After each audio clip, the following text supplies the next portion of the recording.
Hello everyone, my name is Dr. Iris Jamal Dunkel, and I'm here to teach you in English 90. As most of you probably saw in the week 0 content, you can call me Dr. Dunkel. So here we are on Canvas. Hopefully you've logged in already to review week 0 content, and you've started actively participating in our first discussion forum, introducing yourself. But just for those of you who haven't yet, uh, been here, I wanted to show you what it looks like. You click on the actual icon and then go to the best place to start if you've reviewed the syllabus is to go to modules. Each week your module will show up here. This one will be week 1, Introduction to English 90. That's what we're going to be working on this week. To start clicking through the assignments, you click on Welcome to Week 1, and you'll notice that at the bottom of the page, there's this little next button, okay? So after you read this page and watch this lecture, which will be embedded in this page after I'm done, you'll click on next and it will take you to the next thing that you're going to be working on. Now I'm going to take you through a PowerPoint show that kind of shows you exactly what we're going to be working on this week, but I wanted to give you an idea of first how this works. Finally, after you click through all of your assignments, so there's the parts of speech instruction, and then your quiz, writing paragraphs, there's a instruction on that. Then we're going to actively read, learn how to actively read. There's an assignment. And then you have your first writing assignment. And then week 1 wrap up. You want to make sure that you look through that at the end of the week and make sure that you completed everything. Okay? Don't forget that I have office hours on Mondays, Tuesdays, and Wednesdays from 12:30 to 2, and all you have to do is click on this link and it'll take you into a live Zoom. I'm only there at that time, but if you have a question in other times, just send me an email at idunkel@napavalley.edu. All right, let's go to our slideshow. See if I can make it happen.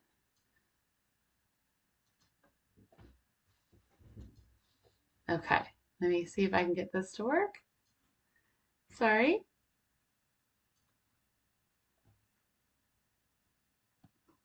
Okay. So this week you are going to be completing the following things. Like I said, you're going to start by watching the week 1 lecture. Then you're going to read in our text, The Least You Should Know About English Writing Skills. You don't want to do that till after you finish the whole lecture, okay? There's 2 sections you're going to read, pages 26 to 29, and then pages 219 to 223. Not long sections, but very important, okay? Then you're going to watch the instruction on, you're going to look at the page on the parts of speech and then take the grammar quiz number 1. Then you're going to go over how to actively read, and you'll read citizen, you'll actively read citizen, and then you will turn in your active reading assignment, and then you will turn in your first writing assignment, which is a paragraph. So after you read these sections of what the least you should know about English writing skills, then I want you to think about the parts of speech. So there's many different parts of speech. We are going to be talking about nouns, pronouns, adjectives, verbs, adverbs, prepositions, and conjunctions. So all of these parts together make up their words in sentences, basically. That's all they are. We're going to talk about them in a second. But just to review, there are nouns are names, people, places, things, or ideas. Pronouns are special words such as I, she, you that are used to replace nouns to avoid repeating them. Adjectives add description to nouns or pronouns, telling us which one or how many or what kind or what color or shape. Even the articles A and N, those are special forms of adjectives called articles.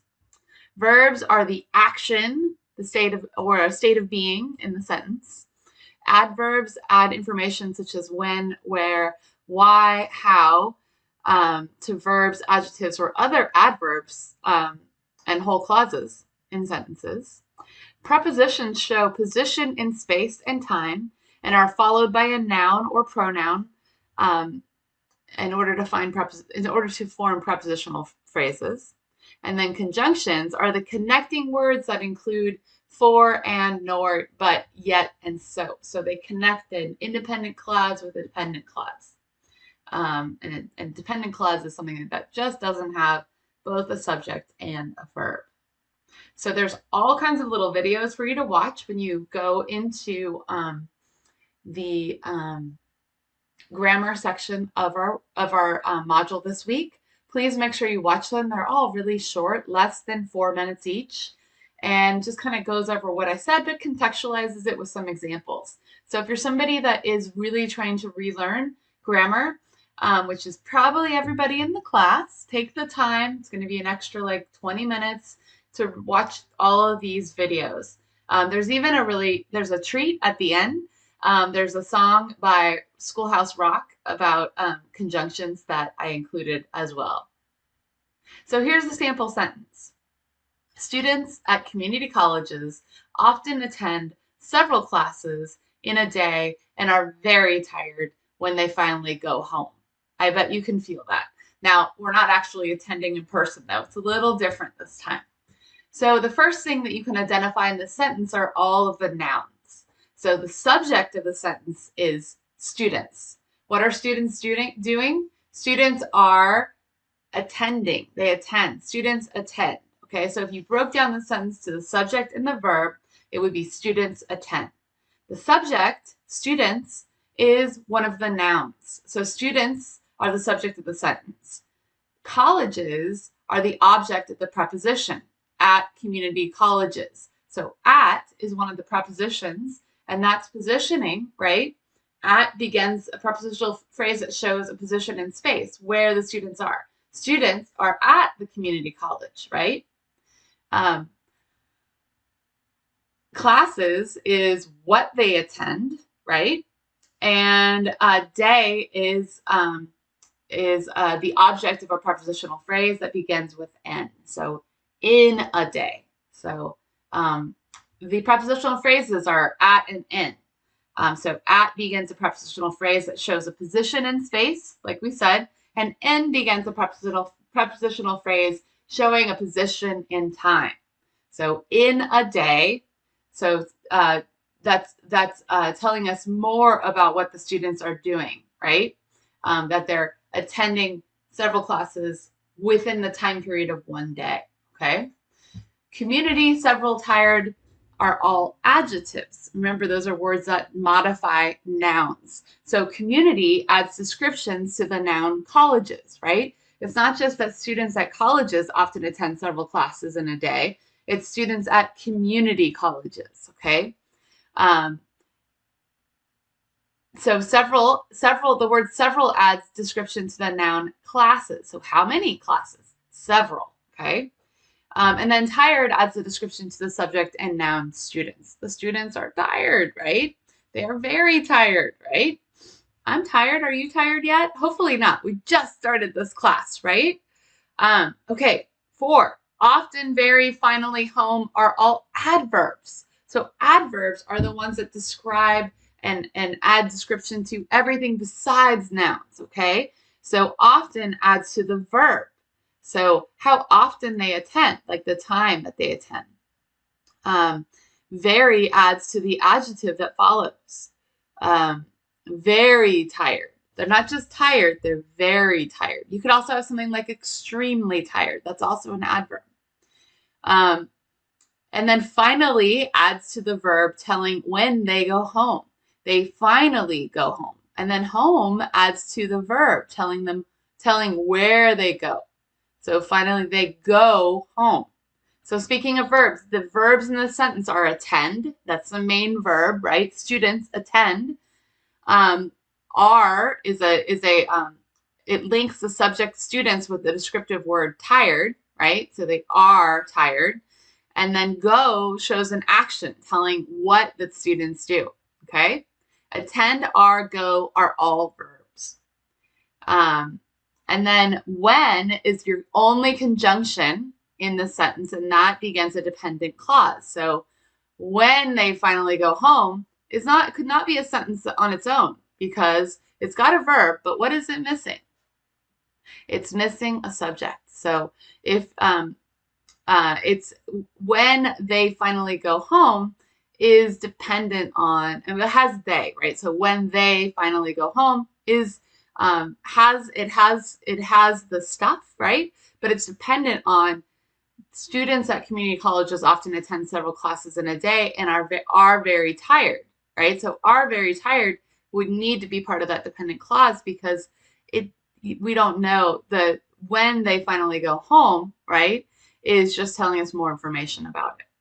Then they is your only pronoun. Remember, they replaces the word students, right? So that's the sample sentence in a nutshell. I know it's confusing. I tried to find a sentence from our book that had everything in it, but you can test your knowledge. Please make sure you read the pages. There's many more examples. And then you can test your knowledge by taking your first grammar quiz. So take grammar quiz 1. There's 10 questions. Think carefully. It's worth 10 points. All right, so the other thing we're going to be working on this week is instead of starting with essays, we're going to start with the building blocks of essays, and that is paragraphs. Now, the way that you learn writing is by writing. And writing is just a system of interlocking structures. There are words, and words make up phrases. Phrases make up clauses. Clauses make up sentences. Sentences make up paragraphs, and paragraphs make up essays. Sentences must have a subject and a verb to be complete. So remember the parts of speech that we just went over? Make sure you think about that when you're proofreading your paragraph for this week. So paragraphs usually develop one idea. Often it's phrased as a topic sentence from which all the other sentences in the paragraph radiate or support. The topic sentence does not need to begin the paragraph, but it often does. And the other sentences support it with specific details. Paragraphs contain at least 7 to 12 sentences. Those are academic paragraphs. And they can stand alone, like the one we're going to be writing this week, or they can be part of a larger essay, like what we're going to be writing in the future. And they can be the introductory paragraph, the body paragraphs in the middle, or conclusion. The next thing we're going to work on this week is active reading. So active reading is a skill that we're going to be using throughout the semester. We're going to especially use it while we're reading Citizen by Claudia Rankine. For now, we're just going to use it. We're just going to use the tools of active reading to help us understand the text better. Okay, we're just going to read 2 pages. So it's just baby steps. Okay. Have you ever read a text and thought, I can't understand this? I have. Well, you're not alone, okay? So active reading is the way you get through that, okay? Active reading helps us engage with more difficult text. It helps us identify key information, ideas, and arguments. It encourages you to write down and question, write down any questions that you have while you're reading. And it also lets you write down your reactions or ideas. So critically think about the text while you're reading it. And then it teaches you to take notes. So let's start by watching. There's a short video from the English department at the University of Texas at Austin on how to annotate a text in order to better understand it. It's in this week's content, so you can stop this video and go watch it if you'd like, or you can watch it later. After you watch it, you're going to read through the active reading checklist, which is next. We will be using this list as we read a short excerpt from Citizen. So this is Claudia Rankine. She won the National Book Award for this book, Citizen, and we are going to be talking about it by working together on actively reading the text using our active reading checklist.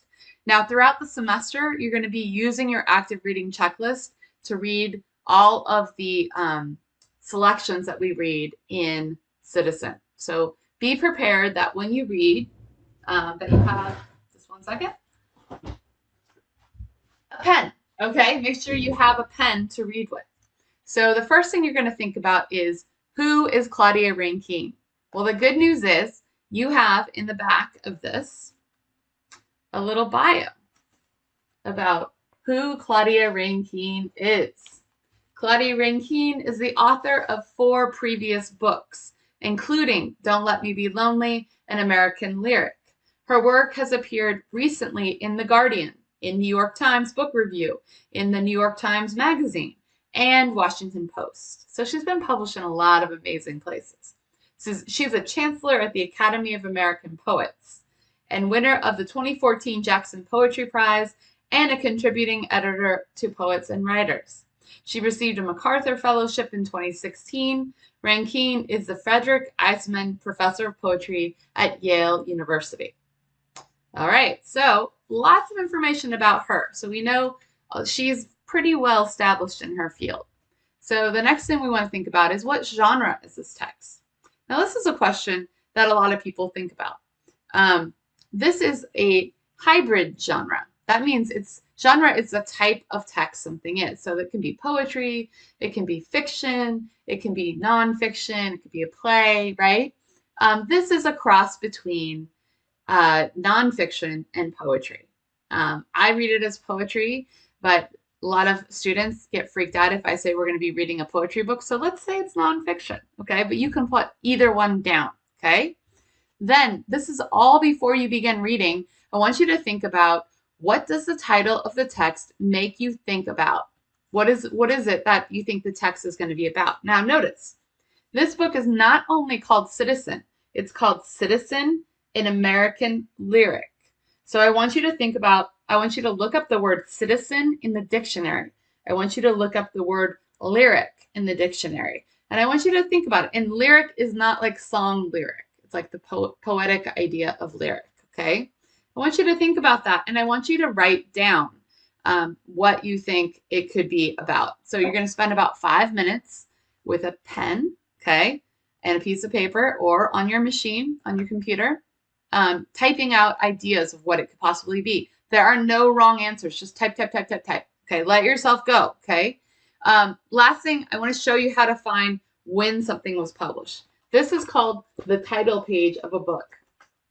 On the back of it, you see the copyright. This was copyright. The copyright is 2014.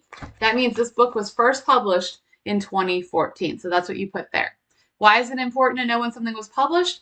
Because it changes our perception of it, okay? Now, while you read, you're going to do a number of things. First thing you're going to look for are words that you don't know. There are always words in here that I don't know as well, okay? When I was reading through today, I was just thinking, well, maybe some people don't know what the word metaphor means. Maybe they don't know what associative means. It's possible that you don't know what STS period means, which is an abbreviation. So you might want to look that up. And the fact that people are referred to as sisters, I want to make sure you know that in a Catholic school setting, that's referring to nuns, okay, not her actual sisters. So while you're reading, one thing you're looking for are words that you don't know. As you find them, you're going to get out a dictionary or go to dictionary.com, whatever you'd like, and look up the word, and then write in the book, write the definition down. So it's right there for you to refer to, okay? After each paragraph, I want you to stop and think about, check your understanding of the actual paragraph, okay? And think about, how did the paragraph make you feel? And why do you think it made you feel that way? So let's start by reading that first paragraph. When you are alone and too tired even to turn on any of your devices, you let yourself linger in a past stacked among your pillows. Usually you are nestled under blankets and the house is empty. Sometimes the moon is missing, and beyond the windows the low gray ceiling seems approachable. Its dark light dims in degrees depending on the density of clouds, and you fall back into that which gets reconstructed as metaphor. Okay, so after reading this, the first thing that sticks out to me is this is written in the second person. So that means that she's addressing me as a reader directly. Now that's different. I think you might have read in your book that usually people who are writing essays are writing in the first person or the third person, not the second person. So we should pay attention to the fact that Claudia Rankine is writing citizen in the second person. She wants us to feel like we're a part of the action. So things that make me feel something in this first paragraph for myself are that idea of um, um, being nestled in your bed on the pillows. It makes me think of like where I like to be when I'm like tired and I want to just read books. I'll sit in my bed with 5,000 pillows. Okay. Um, and a house that's empty sounds like a luxury right now. I don't know if any of you have a lot of family that are at home right now. I know I do. And so the idea of having an empty house just sounds amazing, right? Sometimes the moon is missing and beyond the windows, the low gray ceiling seems approachable. That's interesting because I would think that a moonless sky would be kind of like lonely, but for her, it seems like approachable. So that's an interesting contradiction. And then the idea that that's reconstructed as metaphor. Now, I feel like I have to look up what metaphor means. It's a comparison of two unlike things, right? So, how could she sitting in her bed and seeing the density of clouds um, in the dark light of a sky without any moon? How is that a reconstructed metaphor? So these are questions I'd be asking at the end of this paragraph. Okay, again, I'm not just saying them out loud like I'm doing right now. You should be doing it on the page. You should be writing all over this page, okay? Also, you're going to mark words or paragraphs that you may think that make you think about things that happened to you. So let's read on, and I'll tell you an example of this. The route is often associative. You smell good. You are 12, attending Sisters Philip and James School on White Plains Road, and the girl sitting in the seat behind you asks you to lean to the right during exams so she can copy what you have written. Sister Evelyn is in the habit of taping the hundreds and failing grades to the coat closet doors. The girl is Catholic with waist-length brown hair. You can't remember her name. Mary? Catherine?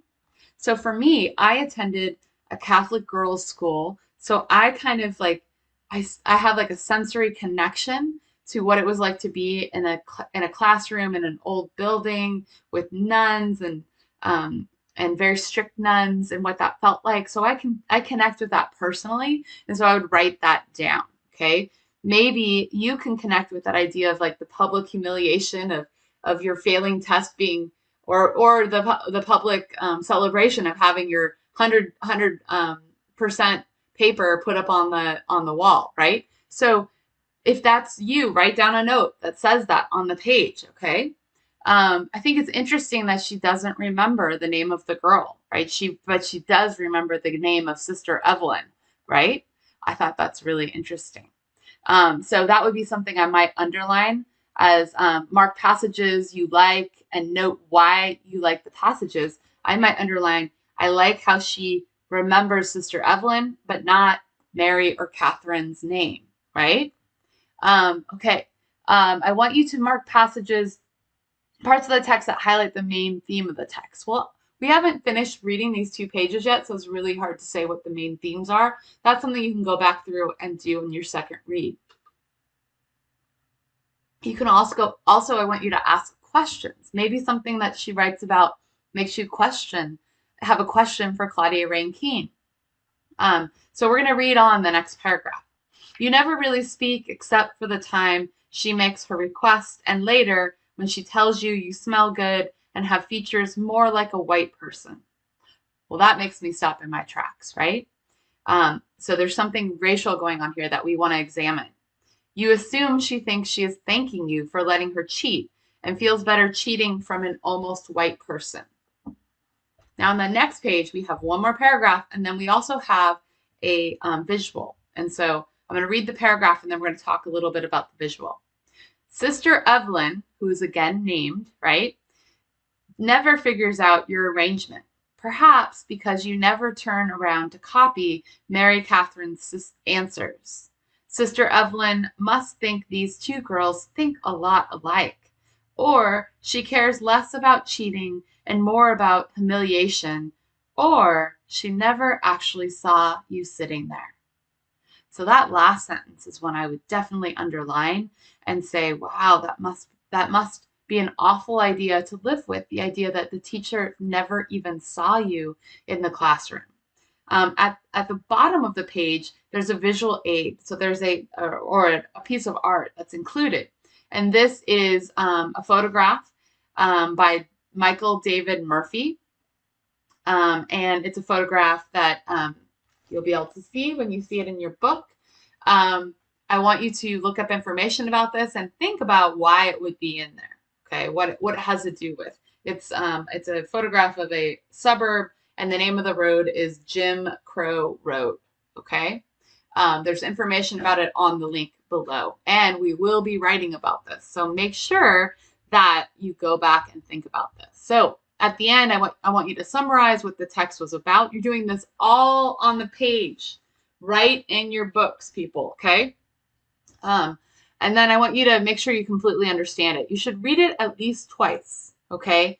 And go back through your active reading notes and make sure you understand what's going on. This is when you read it kind of like poetry. You have to read it several times to really understand what she's saying. And then I want you to think about, at the end, I want you to write about how this text made you feel when you finished reading it, okay? So your active reading assignment off of this is going to be 1, you're going to actively read these 2 pages in Citizen, okay? Writing all over it. You're going to use that active reading checklist we just went over to interact with the text, okay? Then you're going to take a photo with your phone. You're going to take a photo of these 2 pages, okay? Then you're going to upload your photo, the 2 photos in your assignment so I can see your active reading, okay? If you want to do it a different way, that's fine, but I'm just giving you this as a possibility. I need to see writing all over the page. Here's an example from my other class. This is what I want it to look like. So I want you to write all over it, okay? Remember, the more annotations, the better. So the last thing for the week is your writing assignment.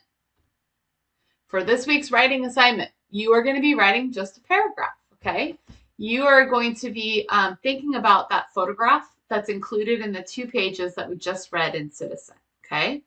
Your paragraph must be written in Times New Roman 12-point font.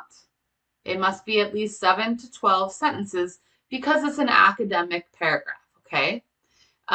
It should have a topic sentence. That's the sentence that begins the paragraph, that introduces the main point of the paragraph. And then I really want you to check for spelling and grammar issues before you turn in your paragraph. For more information about Michael David Murphy, here's a link to his website. And then for a close-up of the photograph, there's a link to the photograph right there. So how should you approach this assignment? You're pre-writing. You should spend some time looking closely at that photograph. And I want you to look up the meaning of Jim Crow. I just have a link here to a really basic Wikipedia page. Now, if we were writing a research essay, I would not want you to go to Wikipedia, obviously. But we're just doing some basic research here. So I want you to get some background material on what Jim Crow is. I want you to think about the text that you read in Citizen this week. What does what you read have to do with what is pictured in the photograph? So think critically about that. Why did she put that photograph there? Okay. Then to begin writing, I'd like you to, based on all that pre-writing, right, that you did and all that research you did, I want you to think about what is the main thing that you want to write about in your paragraph. Okay. Maybe it's the fact that racism exists in schools. Maybe that's something that is important to you, right? Or maybe it is how art can make us feel something that we can't feel when we just read something on the page, right? You can be very specific, or you can be very broad. Maybe you want to talk about your own personal experience of when you felt othered or not seen in some way. You can write a paragraph about that, okay? You're going to begin your paragraph with a sentence that introduces this idea to the reader, okay? Then you're going to write 5 to 10 more sentences that support the main point that you're making with examples and ideas. Then you're going to write a concluding sentence where you connect the topic of your paragraph with the examples and ideas that you introduced. In the end, I want you to make sure that you do some editing, okay? Spend time reviewing your draft. Read it aloud to yourself. That's a really good way to find your errors. Run spell check. That's the easiest way to find spelling errors, okay? Then double check to make sure you followed the assignment. Oh, did I follow the prompt? Oh, did I do this? Okay. Your assignment is due on Tuesday, September 15th at 11:59 p.m. Congratulations! You made it to the end of your first week of class. Okay. So by the end, you should have learned that you understand how to navigate this class on a weekly basis. Basically, every week you are going to have some sort of a grammar lesson with a quiz. We are going to read part of Citizen and talk about it, do some research around it, and then you are going to do a writing exercise based on that. So this week, what you did was you identified the parts of speech, hopefully, and took a quiz on it. You developed active reading skills and strategies of what to do with the text and how to interact with it so you can critically think about it. And you wrote your first paragraph for this class, your first writing assignment. So next week, we are going to do the same thing. Not the same thing, but we're gonna read on in Citizen. We're gonna have a longer reading and write about it. And we're also going to have a grammar lesson as well, but more about different parts of speech. If you have any questions after watching this lecture and reviewing the content for this week, please send me an email, or you can just stop by my office hours. The link there takes you directly there, but I will only be there on Monday, Tuesdays, and Wednesdays from 10:30 till 12. That's it. I'll see you guys online.